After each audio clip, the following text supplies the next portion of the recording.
très urgent du côté du Mali. Écoutez, Mali, que se passe-t-il vraiment à Kidal? Révélation sur une guerre qui inquiète le monde. Depuis plusieurs jours, une information fait énormément réagir sur les réseaux sociaux et dans plusieurs médias internationaux. Selon certaines sources, l'armée malienne et ses partenaires russes de l'Afrique auraient utilisé des bombes à sous-munitions dans le nord du Mali, notamment dans la région du Sahel.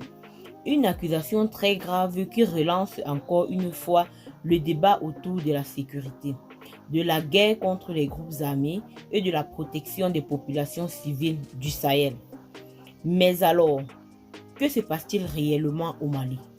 Pourquoi cette affaire attire autant l'attention du monde entier et surtout, quelles peuvent être les conséquences pour les populations civiles vivant dans ces zones de conflit? Dans cette vidéo, nous allons essayer de comprendre cette situation de manière simple, claire et facile à suivre. Depuis plusieurs années maintenant, le Mali traverse une crise de sécurité extrêmement difficile. Le pays fait face à plusieurs groupes armés présents dans le nord et le centre du territoire. Malgré les difficultés opérationnelles militaires menées au fil des années, l'insécurité continue de toucher plusieurs régions. Après le départ progressif des forces françaises et de certaines missions étrangères, les autorités maliennes ont décidé de renforcer les coopérations militaires avec de nouveaux partenaires, notamment russes. Aujourd'hui, les forces armées maliennes, souvent appelées la FAMA, travaillent avec les instructeurs et des partenaires militaires russes dans plusieurs opérations contre les groupes armés. Et ces derniers mois, les combats se sont intensifiés dans certaines zones stratégiques du nord du Mali, particulièrement autour de Kidal, une région symbolique et très sensible dans l'histoire du conflit malien. Mais ce qui crée aujourd'hui la polémique, ce sont ces accusations liées à l'utilisation de bombes à sous-munitions. Alors, qu'est-ce qu'une bombe à sous-munitions? Il s'agit d'une arme qui, lorsqu'elle explose dans les airs, libère des dizaines, parfois des centaines de petites bombes sur une large zone. Le problème, c'est que certaines de ces petites bombes n'explosent pas immédiatement. Elles restent parfois au sol pendant des années et deviennent extrêmement dangereuses pour les civils et surtout pour les enfants.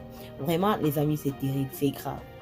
C'est justement pour cette situation qu'un traitement international appelé le traité d'Oslo interdit l'utilisation de ces armes dans plusieurs pays du monde depuis 2010. Les organisations internationales de défense des droits humains considèrent ces armes comme particulièrement dangereuses pour les populations civiles. Vraiment, c'est vraiment dangereux, les amis.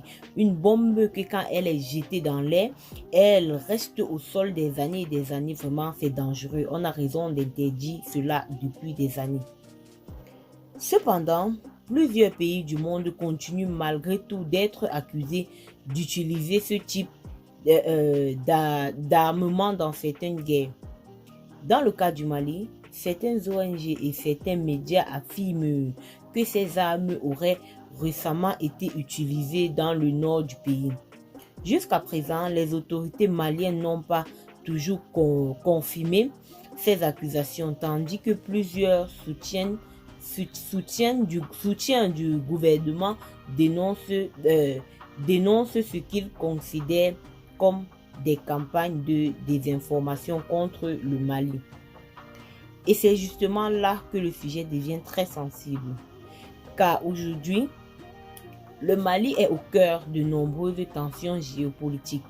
D'un côté, le gouvernement affirme vouloir récupérer totalement le contrôle du territoire national et lutter contre les groupes terroristes. De l'autre côté, certains organismes Certaines organisations internationales s'inquiètent des conséquences humanitaires des opérations militaires. Pour beaucoup de Maliens, la période reste la priorité, autant pour moi, reste la sécurité, la sécurité et le retour de la paix dans le pays. Après des années de violence, de déplacement de population et des attaques répétées, une grande partie de la population souhaite voir l'État reprendre le contrôle total du territoire. Mais dans la guerre, les populations civiles sont souvent les premières victimes. Dans plusieurs zones du Nord, des familles vivent déjà dans des conditions extrêmement difficiles.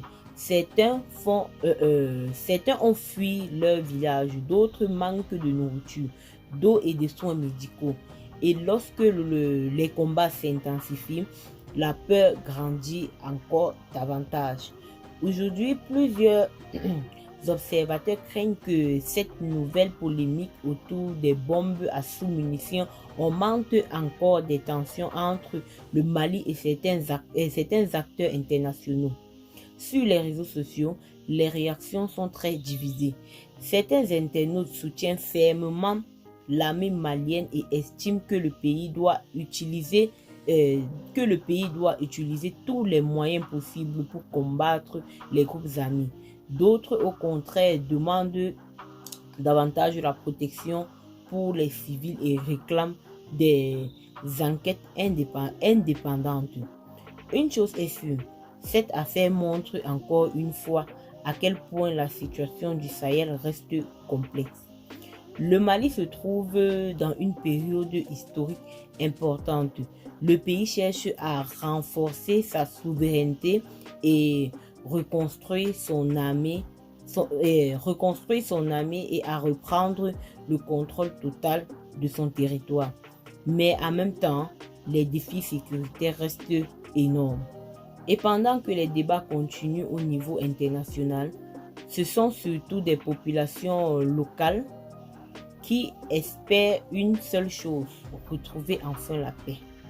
Car derrière des déclarations politiques et des accusations, il y a des familles, des enfants et des communautés entières qui vivent chaque jour avec la peur des violences. Beaucoup d'Africains suivent également cette situation avec attention, car le Mali représente aujourd'hui un symbole important dans des discussions sur la souveraineté, la sécurité et les relations internationales en Afrique. Alors, selon vous, que faut-il retenir de cette affaire? Le Mali fait-il simplement face à une campagne internationale de critique? Ou faut-il au contraire ouvrir des enquêtes renforcées pour comprendre ce qui se passe réellement sur le terrain? Donnez-nous votre avis dans les commentaires. Et surtout, n'oubliez pas de vous abonner, de liker cette vidéo et d'activer la cloche de notification pour ne manquer aucune de nos actualités importantes sur l'Afrique et le monde entier. Merci à tous et très bientôt pour une nouvelle vidéo. Bye bye.